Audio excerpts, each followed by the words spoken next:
जब भी कोई एग्ज़ाम स्टार्ट होने वाला होता है तो बहुत सारे स्टूडेंट्स को अक्सर एक बहुत बड़ी प्रॉब्लम का सामना करना पड़ता है कि उन्हें कम टाइम में बहुत हेवी सिलेबस को रिकवर करना पड़ता है। बिकॉज ये प्रॉब्लम उन स्टूडेंट्स के लिए बहुत बड़ी होती है जिन्होंने पूरे साल चिल किया, कुछ भी नहीं पढ़ा है। और तो मैंने एग्ज़ाम टाइम में ऐसे स्टूडेंट्स को देखा है जो इंटरनेट पर कुछ इस तरीके के क्वेश्चन फाइंड आउट करने की कोशिश करते हैं कि एग्ज़ाम्स की प्रिपरेशन 1 मंथ में कैसे करें, 1 वीक में कैसे करें, एक सिंगल डेज में कैसे करें। अगर आप भी इन स्टूडेंट्स में से एक हो तो आज का ये वीडियो आपके लिए बहुत ही ज़्यादा हेल्पफुल होने वाला है। आज के इस वीडियो में मैं आपको बताने वाली हूँ एक ब्रिलियंट स्टूडेंट्स के 30 डेज सीक्रेट रूल्स जो वो एग्ज़ाम टाइम में फॉलो करते हैं। इन 5 रूल से आप बहुत कम टाइम में मैक्सिमम सिलेबस को रीच आउट कर सकते हो और एग्ज़ाम में एक बहुत अच्छा स्कोर अचीव कर सकते हो। फिर चाहे आपका एग्ज़ाम का 1 मंथ बचा हो, 1 हफ्ता बचा हो या फिर एक सिंगल डेज, मेरे को लगता है कि आपको इस वीडियो की एक भी सिंगल लाइन मिस नहीं करनी चाहिए अगर आप एग्जाम्स के लिए बहुत ज़्यादा सीरियस हो तो। नंबर 1, लास्ट 2 ईयर्स के प्रीवियस पेपर एंड सिलेबस को फाइंड आउट करो। किसी भी एग्जाम्स की प्रिपरेशन शुरू करने से पहले पूरा सिलेबस एंड लास्ट 2 ईयर्स के क्वेश्चन पेपर देखकर थोड़ी सी रिसर्च करके पहले ये जान लो कि सिलेबस में कितने चैप्टर हो एंड कितने टॉपिक है।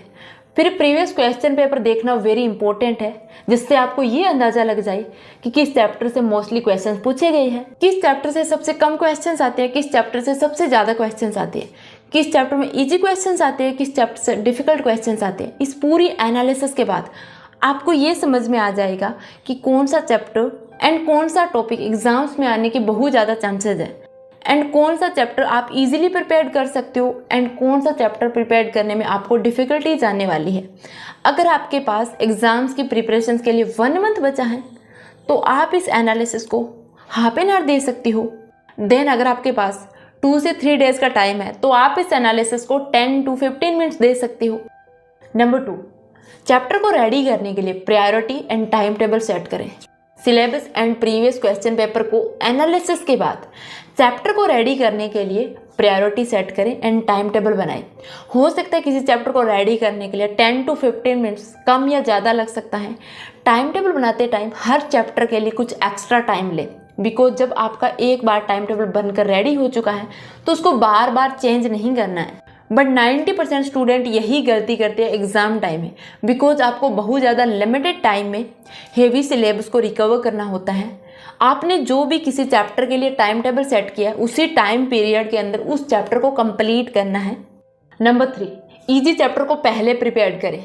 एग्ज़ाम्स की प्रिपरेशन करते टाइम इजी चैप्टर को पहले रिकवर करें बिकॉज जिससे आपका कॉन्फिडेंस लेवल बढ़ता है। बट कुछ स्टूडेंट का मानना है कि पहले डिफ़िकल्ट चैप्टर को रिकवर करना चाहिए, इजी चैप्टर को बहुत कम टाइम में हम रिवीजन कर सकते हैं। बट एग्ज़ाम्स में मैक्सिमम स्टूडेंट यही गलती करते हैं, वो लोग डिफ़िकल्ट चैप्टर में ही अपना मैक्सिमम टाइम वेस्ट कर देते हैं। इस चक्कर में जो ईजी चैप्टर है वो भी उनका छूट जाता है। मान लीजिए आपको 3 चैप्टर तैयार करने हैं एंड उसमें 2 चैप्टर ईजी है एंड एक डिफ़िकल्ट है, तो सबसे पहले वो चैप्टर तैयार करो जिसमें एग्ज़ाम्स में सबसे ज़्यादा मार्क्स के क्वेश्चंस आते हैं। इंपॉर्टेंट मटेरियल को अपने पास रखो एंड हर चैप्टर को पॉइंट में डिवाइड करो। एग्ज़ाम टाइम में आपको पता है हमारे पास टाइम बहुत ज़्यादा लिमिटेड होता है एंड सिलेबस बहुत ज़्यादा हेवी है, तो इस सिचुएशंस में हमारे लिए हर एक सेकंड इम्पोर्टेंट होता है। एग्ज़ाम टाइम में आपको 2 चीज़ों को ध्यान में रखना है जिससे आपको बहुत ही लिमिटेड टाइम के अंदर बहुत ज़्यादा चैप्टर रिकवर कर सकते हो। नंबर 1, पॉइंट बनाकर पढ़ो। इस टेक्निक से आपका रिवीजन बहुत इजी हो जाएगा एंड एग्जाम्स में 70% टाइम आप सेव कर सकते हो एंड एग्जाम्स में सब्जेक्टिव क्वेश्चंस के आंसर देते टाइम आपको पॉइंट वाइज पॉइंट याद होंगे तो आपके लिए पेपर लिखना भी बहुत इजी हो जाएगा। नंबर 2, जब आप स्टडी करने बैठते हो तो आपके पास सिर्फ ज़रूरत की चीज़ें हों जैसे उस सब्जेक्ट से जुड़ी बुक्स, नोट्स एंड पानी की बोतल। उन चीज़ों को पास में मत रखो जिससे पढ़ाई में कंसंट्रेशन करने में आपको प्रॉब्लम आ रही है। अगर आपको स्टडी में इंटरनेट की बहुत ज़्यादा नीड है तो स्मार्टफोन को साथ में रखो, बट जब उसकी नीड ना हो तो आप उसको एरोप्लेन मोड में डाल दो। नंबर 5, ये जो रूल मैं आपको बताने वाली हूँ मुझे पता है ये पोमोडोरो टेक्निक के बिल्कुल अपोजिट है, बट एग्ज़ाम टाइम में आपके लिए बहुत ज़्यादा हेल्पफुल होगा। इसमें आपका 20% टाइम के अंदर 80% चैप्टर ईजिली रिकवर हो सकते हैं। बट आप लोगों ने पोमोडोरो टेक्निक में ये तो सुना ही होगा कि स्टडी में हमें 1 घंटे के बाद 15 मिनट्स का ब्रेक लेना या 25 मिनट्स के बाद 5 मिनट का ब्रेक लेना चाहिए। बिकॉज ये बात तब तक तो ठीक है जब आपके पास टाइम बहुत ज़्यादा है, एंड सिलेबस बहुत कम है। अब आपके पास अपोजिट है, टाइम बहुत लिमिटेड है एंड सिलेबस बहुत हैवी है। अगर आप स्टडी के बीच में बार बार ब्रेक लोगे तो आप डीप फोकस एंड कंसंट्रेशन नहीं कर पाओगे स्टडी में।